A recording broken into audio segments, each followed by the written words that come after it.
Do you know somehow how you surprise yourself? For example, when you feel your own pulse, and you suddenly feel this life going on in you, which you're not willing. You say you have the belly rumbles, and you didn't intend to have the belly rumbles, and suddenly it happened. Is this something you're doing? Or is it merely something that's happening to you, as if it was raining and the rain was happening to you? Consider breathing. Are you breathing, or is it breathing you? Well, you can feel it either way. You can decide to breathe and feel that you're breathing in just the same way that you walk when you want to. On the other hand, when you forget about breathing altogether, it still goes on. And so it seems to be something that happens to you. Which is it? What enables you to make a decision? When you decide, do you first decide to decide? Or do you just decide? Now, how do you do that? Nobody knows, you see.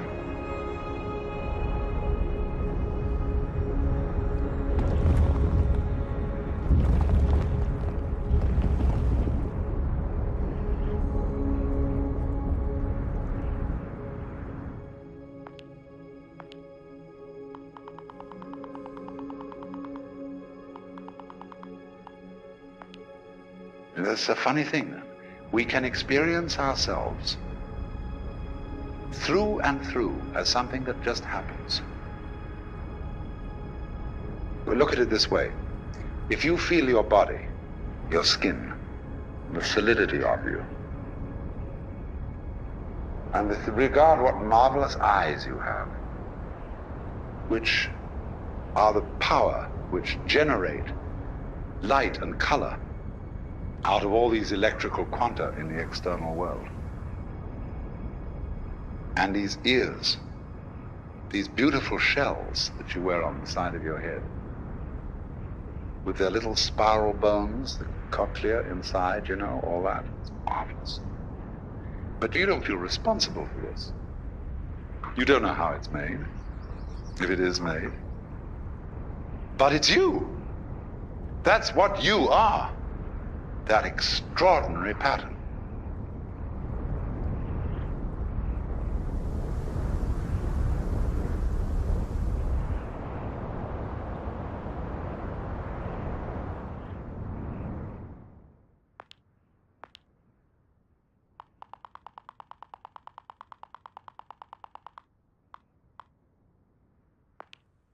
The extraordinary thing is, you see, that this is you. This extraordinary, marvelous arabesque of tubes and bones and cartilage, and myriads of interconnecting electronics and nervous systems and everything wonderful.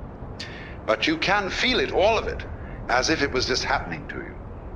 But if you want to feel it that way, then you've got to go the whole way, and you've got to feel that your decisions just happen to you. And that the thing that you call yourself, to which things happen, is just something that happens. You don't know how you manage to be an ego, how you happen to be conscious. That just happened too. So happenings happen to a happening. When you get that way, that's a very interesting road to run. But you can try the other way. You can extend it and say, now look here.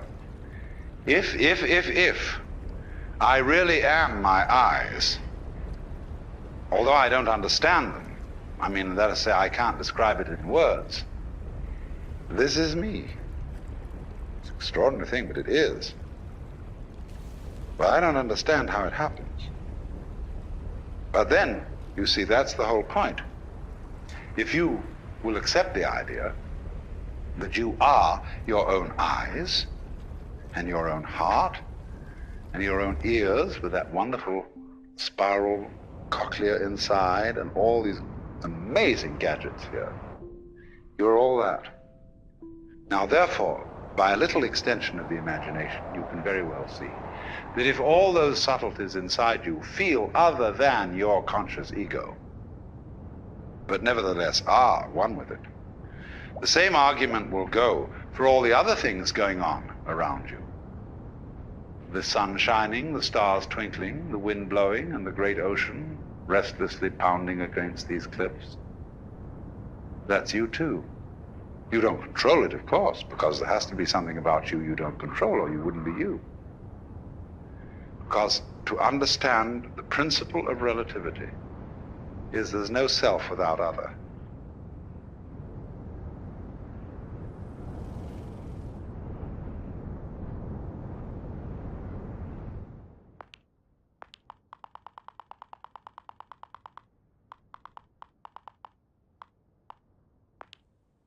You have to regard yourself as a cloud, because you see, clouds never make mistakes. Did you ever see a cloud that was misshapen? No, they always do the right thing. Now, so as a matter of fact do we, because we are natural beings, just like clouds and waves. Only we have complicated games which cause us to doubt ourselves. But if you will treat yourself for a while as a cloud or wave, and realize that you can't make a mistake, whatever you do, because even if you do something that seems to be totally disastrous, it'll all come out in the wash somehow or other. Then, through this capacity, you will develop a kind of confidence, and through confidence you will be able to trust your own intuition. Only the thing that you have to be careful about, and many people fall into trouble here, is that when they take the attitude that I can't possibly make a mistake, they overdo it, which shows that they don't really believe it. So a lot of people come on, so you put on the weirdest, filthiest clothes, and you go and steal things, and all kinds of things like that. That's overdoing it. That shows that you haven't learned. You're overcompensating. Because before you were told to do this, do that, and the other, and watch, and be self-conscious and nervous, and so on. And so you just go to the other extreme. But this is the middle way of knowing it has nothing to do with your decision to do this or not. Whether you decide that you can't make a mistake, or whether you don't decide it, it's true anyway. That you are like cloud and water. And through that realization, without overcompensating in the other direction, you will come to the point where you begin to be on good terms with your own being and to be able to trust your own brain.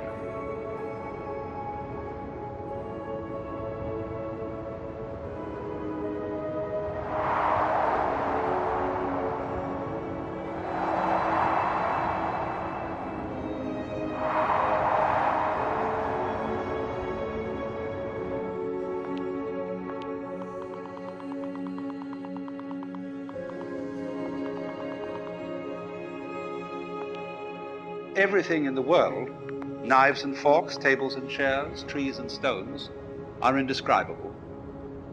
We can't say anything about everything, because in order to say something about something and state it logically, you have to be able to put it in a class. Now, classes are intellectual boxes. When you play games like animal, vegetable, and mineral, you've got there 3 boxes.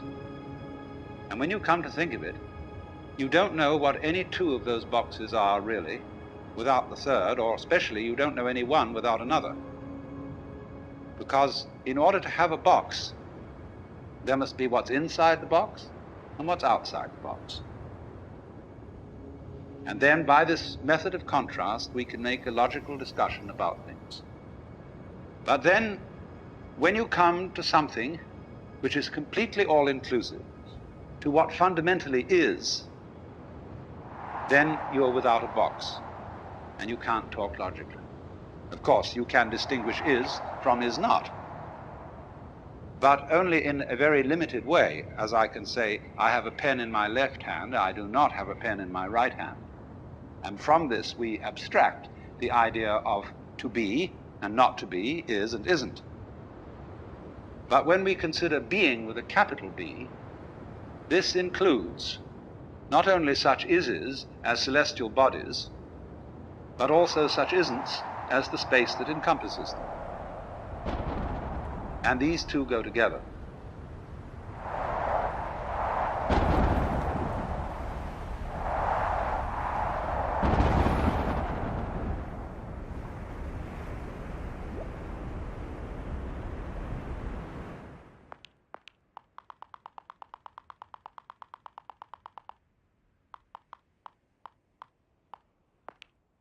a perfectly logical person would say that the notion of the self as the fundamental reality in which everything else exists is meaningless. And of course, from a logical point of view, it is. But at the same time, just because something cannot be put into a logical category does not indicate that it isn't real. It's saying that the self in each one of you is really at root one. Just in the same way that you have all over your body millions of nerve ends. Each one of those nerve ends is, as it were, a little eye.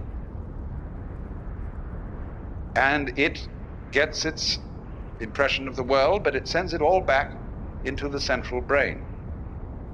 Well, in a somewhat similar way, every person, every animal, and even rocks are regarded as sentient beings in a very, very primitive form. So all those forms that we see may be looked upon as the eyes that look out of one central self.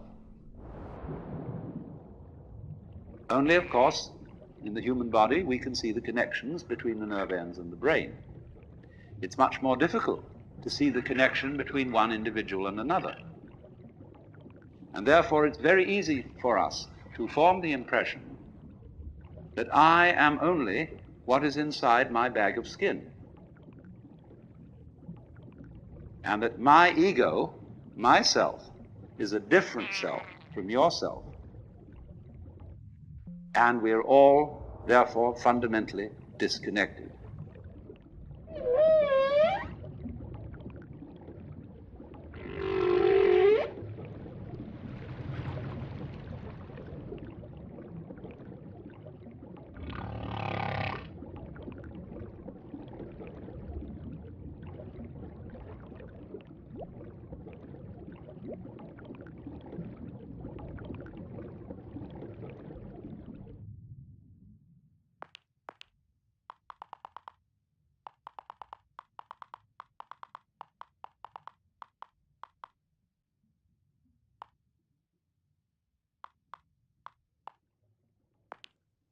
No person exists alone. And we need, in order to live, the cooperation of a community, of a society, not only of people, but also of plants, many kinds of animals, insects, bacteria, air.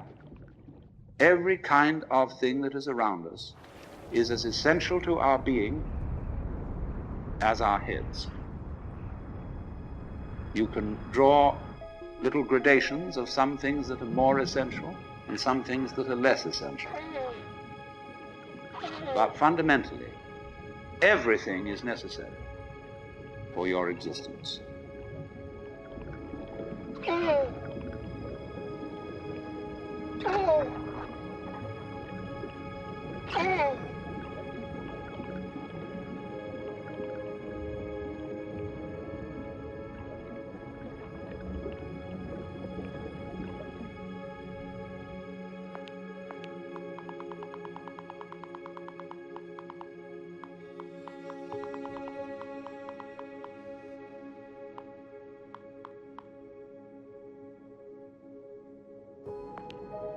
So your apparent disconnection, the fact that you are not tied to other people with umbilical cords or some kind of wiring that gives you one mind.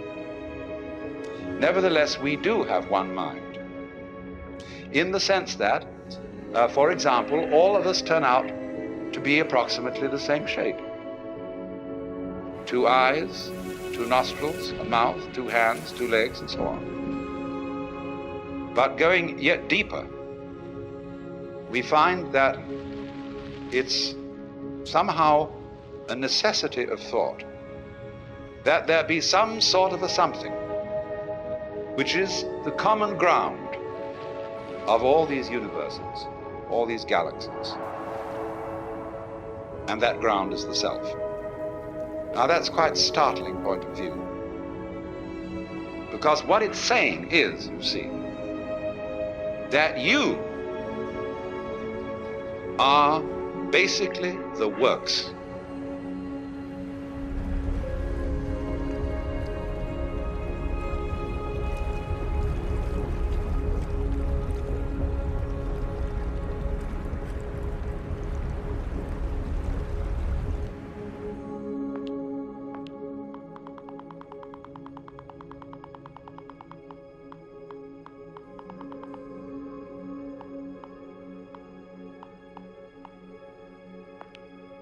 You have, going on all the time, two types of consciousness. Number one, the things you notice. And you notice things by having words or other symbols which you attach to them. It's very difficult to notice a thing for which you don't have a name and which you can't classify by some sort of image or shape. There are peoples, of course, who notice things that we don't notice. Eskimos have 5 different words for snow, because snow is very important to them, and to us it's all just plain snow. There are all kinds of variations in language according to what people notice. So there's noticing consciousness, which we have courtesy of notation. But then there's also consciousness which doesn't notice, but nevertheless is highly responsive.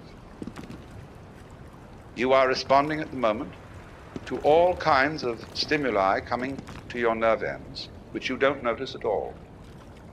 The way you are sitting is a response to unconscious stimuli. The way you adjust yourself and move, the way your heart beats, the way you breathe, the way you see. You don't know how you do that. You're doing it, but you don't know how it's done. So you see, consciousness in the ordinary sense, that is, say, conscious attention, doesn't notice everything. It only notices very little of the world.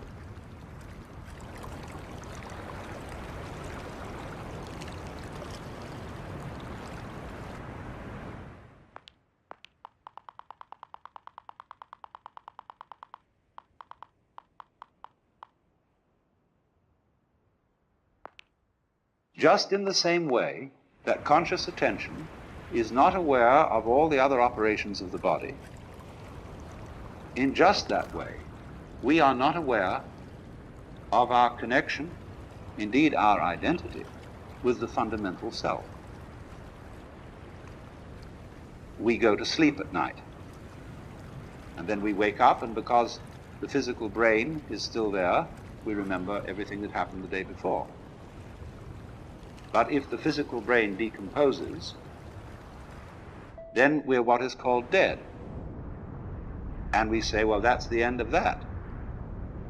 But when the leaves die and fall off the trees, or the fruit drops, next year, more leaves, more fruit. So in the same way, when you and I die, more babies later. If the whole human race dies, you bet your life. There are all kinds of things that feel that they're human, scattered throughout the multiplicity of galaxies, because this universe is a peopling universe. But because we are unconscious of the intervals, we are not aware of the self with our conscious attention when conscious attention isn't operated. But still, just as you don't notice what your pineal gland, say, is doing at the moment, so in the same way, you don't notice the connections which tie us all together, not only here and now, but forever and ever and ever and ever.